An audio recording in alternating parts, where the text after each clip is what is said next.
Apa kedudukan sholat dalam Islam, dalam agama?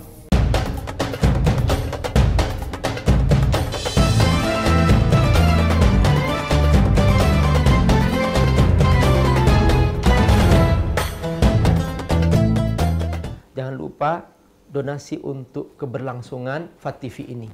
Insya Allah semua yang Anda donasikan Allah akan mengganti dengan lipat ganda, karena di sini Anda beramal jariah. Ayo bergabung dalam dakwah FAT-TV. Semoga Allah berkahi. Bismillahirrahmanirrahim. Assalamualaikum warahmatullahi wabarakatuh. Alhamdulillah, wassalatu wassalamu ala Rasulillah wa ala alihi wa sahbihi mawala. Berjumpa kembali bersama Abi Amir dalam program Talaqi Kitab, yaitu Al-Fiqhul Manhaji ala Madhabil Imam Syafi'i. Kita masih membahas tentang sholat nih. Makanatus sholat fiddin. Apa kedudukan sholat dalam Islam, dalam agama? Nah, ini ngeri-ngeri sedap nih ya kalau kita dengarkan nih. As-sholatu afdalul ibadat al-badaniyah al-itlaq. Sholat adalah merupakan paling utamanya ibadah jasmani secara keseluruhan. Faqad ja'a rajulun yas'al an-nabi SAW. Pernah suatu hari seorang datang kepada Rasulullah SAW an afdalil a'mal, tentang paling mulianya amal. Faqala lahu, dia berkata, Nabi bersabda, as-shalah. Lalu orang itu berkata, summa ma, apalagi? Qala summa as-shalah, salat, kata Nabi. Qala summa ma, dia berkata lagi, apalagi? Qala as-shalah, salat. 3 kali Nabi menegaskan as-shalah, as-shalah, as-shalah. Masya Allah. Hadis riwayat Imam Ibnu Hibban 258, dan telah diriwayatkan dalam 2 hadis sahih, yaitu Sahih Bukhari dan Sahih Muslim. Annas salatain yu'addihimal muslim adaan saliman takunani kaffaratan lima bainahuma minadz-dzunub, bahwa ketika seorang menegakkan salat, maka antara salat ke salat adalah pencucian dosa. Rasulullah SAW bersabda, as-salawatul khams yamhullah bihal khotaya, bahwa siapapun yang mengerjakan salat dengan waktu, maka antara salat ke salat dihapus dosanya. Dari Imam Muslim nomor 231 dari Utsman radhiyallahu an, Nabi bersabda, man atammal wudu'ah, siapa yang berwudu dengan sempurna, kama amarahullahu ta'ala, seperti yang Allah perintahkan, fas-salawatul maktubat kaffaratun lima bainahuma, maka salat-salat fardu yang dia kerjakan itu adalah merupakan pencucian dosa dari salat ke salat. Kama anna tahawun fi salat ta'khirun aw tarkan, siapa yang dengan sengaja meninggalkan solat atau melambat-lambatkan solat, min sya'nihi ayyu'addi bi sahibiha in huwa istamara ala dzalika al-kufr, boleh jadi kalau dia menerus melaksanakan itu, melakukan itu, meninggalkan solat dan melalaikannya dengan sengaja, maka lama-kelamaan dia akan terseret kepada kekafiran. Idzan as-salatu hiyal ghidha al-awwal lil iman, karena salat merupakan makanan pokok bagi iman. Sebagaimana kita ketahui semua, hadis riwayat Imam Ahmad jilid 6 nomor 421 dari Ummu Aiman radhiyallahu anha, anna Rasulullah sallallahu alaihi wasallam qala, bahwa Rasulullah SAW bersabda, la tatrukis shalah, ini kepada Ummu Aiman, ini kepada kaum wanita, la tatrukis shalah muta'ammidan, jangan sekali-kali engkau wahai Ummu Aiman meninggalkan salat dengan sengaja. Fa innahu man tarakas salata muta'ammidan, siapa yang meninggalkan salat dengan sengaja, faqad bari'at minhu dhimmatullah wa rasulih, Allah dan Rasulnya lepas tangan, sudah enggak mau bertanggung jawab apa yang akan terjadi pada kamu. Ya Allah, terputus hubungan dengan Allah Subhanahu wa taala. Dari Muaz, seperti ini juga hadis dari Muaz radhiyallahu an, nomor jilid 5 nomor 238. Sekarang apa hukum meninggalkan solat? Hukum tarikus solat. Tarikus solat imma ayyakuna qad tarakaha kasalan wa tahawunan. Mungkin ada orang meninggalkan solat karena malas atau dengan sengaja meremehkan. Au tarakaha juhudan laha, atau dia meninggalkan solat karena memang mengingkarinya. Au istighfafan biha, atau dia menganggap remeh solat itu. Fa amma man tarakaha jahidan liwujubiha, siapa yang meninggalkan solat dengan keyakinan bahwa solat tidak wajib, au mustahzi'an biha, atau dia sengaja mengejek solat, meremehkan solat, merendahkan solat, fa innahu yakfur bidzalika wa yartaddu al-Islam, maka dia telah kafir dan telah keluar Islam. Ingat, mengingkari kewajiban solat, dia mengatakan solat tidak wajib, maka otomatis dia kafir. Perhatikan, orang mengatakan solat tidak wajib, maka dia kafir otomatis. Fayajib al-hakim ayyamuru bitaubah, maka pemerintah hendaklah memberikan komando kepadanya segera bertobat. Fa in taba wa aqama as-salat fadaka, kalau memang dia bertobat dan melaksanakan salat, ya sudah, Allah mengampuni.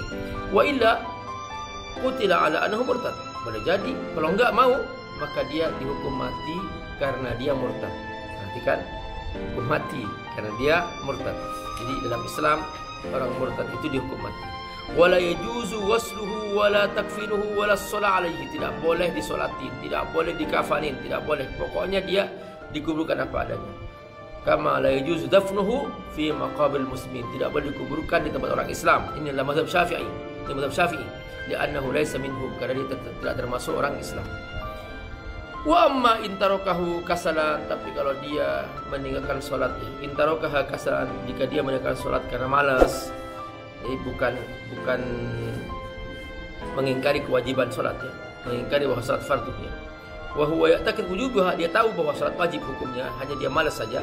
Fa innahu yukallaf min qibalil hakim biqada'iha, maka pemerintah, perhatikan, pemerintah itu harus turun tangan sebetulnya untuk masalah solat, tidak bisa diam-diam. Nah, perhatikan, maka hakim, pemerintah atau ulama yang memberikan, pemerintah sebetulnya memerintahkan kepada orang tersebut wajib mengqadanya, segera bertobat dan wajib mengqadanya, biqada'iha wa taubah an ma'asiyatit tark. Fa illam yanhad ila qada'iha, kalau ternyata dia tidak mau, disuruh qada enggak mau, wajib qatluhu haddan, wajib dihukum mati. Mazhab Syafi'i, perhatikan, wajib dihukum mati. Ayu tabar qatluhu haddan min hudud, karena itu hukum Islam dalam syariat Islam, li usatil muslimin, karena dia berbuat maksiat. Wa uqubatan ala tarkihi fariidatan yuqatil alaiha, dan hukum atas meninggalkannya padahal dia tahu bahwa itu fardu, maka dia diperangi. Walakin yu'tabar musliman, hanya orang seperti ini tetap muslim, ya. Ba'da qatlihi, setelah dibunuh dihukum mati, ya, dia tetap muslim, maka dia tetap dikafanin. Wa yu'amal fi tajhizi wa dafnihi wa mirathi muamalatil muslimin li'annahu minhum, maka dia tetap dikafanin karena dia apa? Karena dia mengingkarinya, dia karena malas saja, tidak mengingkari kewajiban sholat, maka dia tetap dihukum mati karena dia meninggalkan dengan sengaja, nggak mau qada. Nah, tapi dia tetap digolongkan kepada orang Islam dan dikafanin seperti orang Islam dan dikuburkan bersama orang Islam, karena termasuk orang Islam. Hadis riwayat Imam Bukhari nomor 25 dan hadis Imam Muslim nomor 22 dari Ibnu Umar. Apa kata Nabi? Umirtu an uqatilan nas, aku diperintahkan memerangi manusia hatta yashhadu an la ilaha illallah, sampai mereka mengucapkan kalimat syahadat, wa anna Muhammad Rasulullah, wa yuqimus shalah wa yu'tuz zakah, fa idza fa'alu dzalika, perhatikan, menegakkan salat, membayar zakat. Fa idza fa'alu dzalika, ketika sudah melaksanakan semua itu, asamu minni dima'hum, sudah berarti harus dijaga darahnya, wa amwal, dan hartanya, illa bihaqil Islam, kecuali karena dia melanggar ajaran Islam. Wa hisabu Allah, maka hisabnya Allah. Melanggar maksudnya apa? Dia tidak solat, perhatikan, maka dia dihukum mati. Perhatikan, dalil hadis menunjukkan hadis ini ala anna man aqarra bi syahadatain, siapa yang mengucapkan kalimat syahadat ini dalam mazhab Syafi'i, yuqatil illam yakum as-shalah, maka dia diperangi jika tidak menegakkan salat sekalipun mengucapkan kalimat syahadat. Walakinahu la yakfur, tapi dia tidak kafir. Bidalil ma rawahu Abu Daud, ada hadis lain dari Abu Daud nomor 1420, Wa ghairihi, hadis lain lagi juga dari Ubadah bin As-Samit, radhiyallahu an. Dia berkata, sami'tu Rasulullah sallallahu alaihi wasallam yaqul, aku mendengar Rasulullah SAW bersabda, khamsu salawatin katabahunna Allah 'alal ibad, 5 kali salat Allah wajibkan kepada hambanya.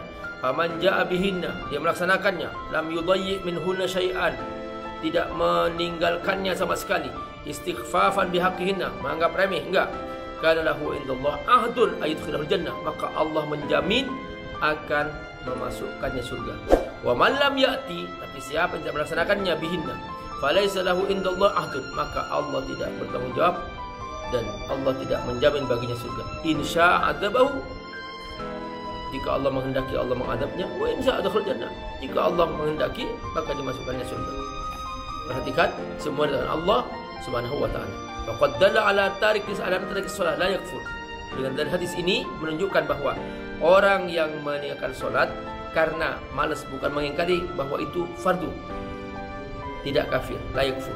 Li'annahu law kafara, kalau itu kafir, lam yadkhul fi qawlihi wa in syaa'a adkhalal jannah, maka tidak termasuk dalam sabda Nabi, kalau Allah berkehendak masukkan surga. Innal kafir la yadkhul jannah qat'an, karena orang kafir enggak mungkin masuk surga sama sekali. Fa humila ala man tarakaha kaslan, maka ini dimaksudkan untuk orang yang tidak salat karena malas. Jam'an bainal adillah, digabung dari semua dalil itu.